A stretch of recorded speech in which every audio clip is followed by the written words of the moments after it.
नमस्कार, मैं रचना शर्मा। चढ़ती कला टाइम टीवी देख रहे हैं सभी दर्शकों का स्वागत करती हूं। आप देख रहे हैं टॉप 10 न्यूज। प्रधानमंत्री नरेंद्र मोदी ने जनसभा को संबोधित करते हुए कहा कि दिल्ली की आपदा पार्टी ने यहां के 11 साल बर्बाद कर दिए हैं। दिल्ली के लोगों के गुस्से से आपदा पार्टी इतनी घबरा गई है कि हर घंटे झूठी घोषणाएं कर रही है। दिल्ली की जनता के सामने आपदा वालों का नकाब उतर चुका है। प्रधानमंत्री नरेंद्र मोदी ने आरके पुरम में जनसभा को संबोधित करते हुए कहा कि बसंत पंचमी के साथ ही मौसम बदलना शुरू हो जाता है। 3 दिन बाद 5 फरवरी को दिल्ली में विकास का नया बसंत आने वाला है। इस बार दिल्ली में भाजपा सरकार बनने जा रही है। पीएम मोदी ने आम आदमी पार्टी पर हमला बोला है। हरियाणा के कैथल जिले के गांव ग्योंग निवासी कुख्यात बदमाश जोगिंदर ग्योंग को फिलीपींस से बाहर डिपोर्ट कर दिया गया है। वह पिछले 2 सालों से अपनी पहचान बदलकर वहां कारोबार कर रहा था। जोगिंदर ग्योंग पर हरियाणा, पंजाब, दिल्ली और उत्तर प्रदेश समेत कई राज्यों में हत्या, फिरौती और अन्य संगीन अपराधों के तहत मामले दर्ज हैं। जोगिंदर का बड़ा भाई सुरेंद्र ग्योंग साल 2018 में करनाल के गांव राड़ा में पुलिस एनकाउंटर में मारा गया था। जोगिंदर ग्योंग कांग्रेस के राष्ट्रीय महासचिव रणदीप सिंह सुरजेवाला को भी जान से मारने की धमकी दे चुका है। उसकी आपराधिक गतिविधियों के चलते पुलिस ने उस पर 1 लाख रुपए का इनाम भी घोषित किया था। अब आरोपी दिल्ली स्पेशल पुलिस की हिरासत में है और जल्दी उसे हरियाणा एसटीएफ लेकर आएगी। कैथल में दर्ज मामलों की जांच की जाएगी और उसके खिलाफ सख्त कार्रवाई की जाएगी। बीकानेर में आज 2 फरवरी दोपहर को अचानक भूकंप के झटके महसूस किए गए, जिससे शहर में अफरा तफरी मच गई। जैसे धरती हिली, लोग अपने अपने घरों और दफ्तरों से बाहर निकलकर खुले स्थानों की ओर दौड़ पड़े। फिलहाल किसी भी प्रकार के नुकसान की कोई सूचना नहीं है। स्थानीय प्रशासन और आपदा प्रबंधन दल स्थिति पर लगातार नजर बनाए हुए है। भूकंप की तीव्रता 3.6 रिक्टर स्केल मापी गई। भूकंप का केंद्र बीकानेर के महासमुंद क्षेत्र में था और यह धरती की सतह से 10 किलोमीटर गहरी थे। विशेषज्ञों के अनुसार यह झटके हल्के से मध्यम तीव्रता के हो सकते हैं। हालांकि किसी प्रकार का जानमाल का नुकसान नहीं हुआ। बीकानेर के अलावा नोखा और लूणकरणसर में भी भूकंप के झटके महसूस किए गए। स्थानीय प्रशासन ने नागरिकों से अपील की है कि वे अफवाहों पर ध्यान न दें और पूरी तरह से सतर्क रहें।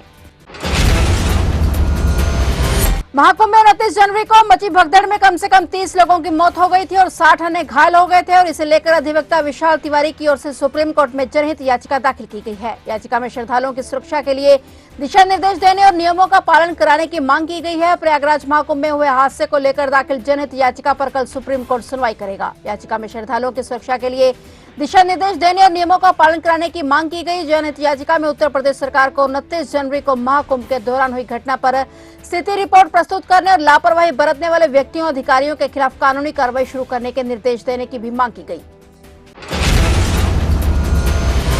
नेशनल सिक्योरिटी एक्ट लगाने और इसकी अवधि बढ़ाने की चुनौती देने वाली खडूर साहिब से सांसद अमृतपाल और उसके साथियों की याचिका पर सुनवाई करते हुए पंजाब हरियाणा हाईकोर्ट ने पंजाब सरकार को इन पर दर्ज सभी एफआईआर का ब्यौरा सौंपने का आदेश दिया है। अमृतपाल के साथियों सरबजीत सिंह कलसी, गुरमीत गिल, पप्पलप्रीत सिंह और अन्य ने अपनी याचिका में कहा कि उनके खिलाफ एनएसए लगाने की कार्रवाई असंवैधानिक कानून के खिलाफ और राजनीतिक असहमति के कारण दुर्भावनापूर्ण तरीके से की गई है। उनके खिलाफ ऐसा कोई मामला नहीं बनता जिसके आधार पर उन्हें निवारक हिरासत में रखा जाए। हाईकोर्ट की चीफ जस्टिस शील नागू और जस्टिस सुमित गोयल की बेंच ने अमृतसर और मोगा के जिला अधिकारियों को निर्देश दिए कि वे 1 सप्ताह के भीतर याचिकाकर्ताओं पर दर्ज सभी एफआईआर का पूरा ब्यौरा सौंपे।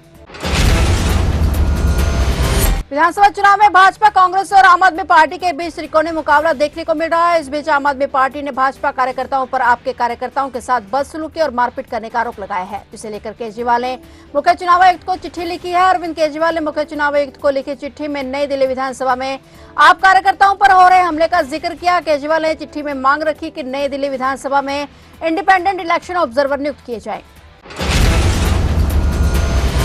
पंजाब और हरियाणा के खनौरी बॉर्डर पर अनशन पर बैठे किसान नेता जगजीत सिंह डल्लेवाल की तबीयत खराब है। आज उनके अनशन को 69वां दिन हो गया है। हालांकि डॉक्टरों की टीम लगातार देखरेख कर रही है। वहीं किसान नेता बजट को लेकर भी नाराज नजर आए। उन्होंने कहा कि देश के किसानों की प्रमुख मांग एमएसपी गारंटी कानून है, लेकिन उसके बावजूद बजट में एमएसपी गारंटी कानून के विषय में केंद्र सरकार ने कोई कदम नहीं उठाया, जो बेहद निराशाजनक है। वहीं किसान नेता सरवण पंदे ने बजट को किसान विरोधी बताते हुए कहा कि किसानों को अब आंदोलन और तेज करना होगा। इसके लिए सभी किसानों से उन्होंने 13 फरवरी को मोर्चे पर इकट्ठे होने की अपील की है। अब देखना होगा कि बजट से नाराज किसान अब 13 फरवरी को क्या ऐलान करते हैं। हरियाणा के जींद में दिल्ली पटियाला नेशनल हाईवे पर स्थित खटकर टोल प्लाजा को आज किसानों ने फ्री करवा दिया। यह टोल 4 बजे तक फ्री रहा। यहाँ किसान दरी बिछाकर बैठ गए। टोल फ्री करवाने के बाद किसान संगठन 8 और 9 फरवरी को प्रदेश भर में सभी सांसदों को ज्ञापन सौंपेंगे। किसानों ने कहा कि हाईवे कई जगह से टूटा हुआ है, टोल प्लाजा के प्रबंधन सुविधाएं नहीं दे रहे, जबकि यह 200 रुपए टोल वसूल रहे हैं और इस दौरान किसानों ने भारी विरोध जताया।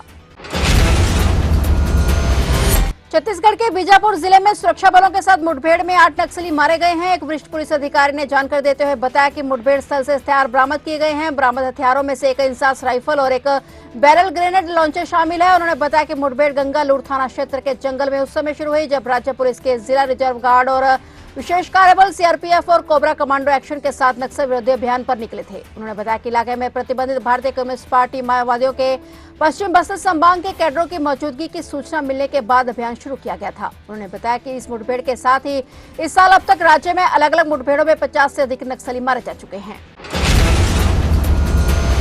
संगम नगरी प्रयागराज में बसंत पंचमी अमृत स्नान पर्व कल सोमवार को है। सोमवार को एक बार फिर आस्था का जन सैलाब उमड़ की उम्मीद है। काली मार्ग बांध समेत इस मेला क्षेत्र के प्रमुख मार्गों और संगम की तरफ आने वाली सड़कों पर दोपहर से स्नानार्थियों की कतार लंबी होने लगी और देर रात तक लोगों के आने का क्रम जारी रहा। 2 दिनों की राहत के बाद आज रविवार से फिर से आस्था का सैलाब उमड़ने लगा। बसंत पंचमी अमृत स्नान पर्व सोमवार को 4 करोड़ से अधिक लोगों के स्नान करने की उम्मीद है। कल शनिवार शाम से इसकी झलक भी देखने मिली थी। संगम आने वाले मार्गों पर स्नानार्थियों का रेला दिख रहा है। इसका अनुमान प्रशासन को भी है और इसीलिए ध्यान में रखते हुए तैयारियां भी की जा रही हैं। पुलिस के साथ ही आरईएफ और पैरामिलिट्री के जवानों की संयुक्त टीम तैनात की गई है। मौनी अमावस्या पर हुए हादसे को देखते हुए प्रशासन पूरी तरह से अलर्ट है।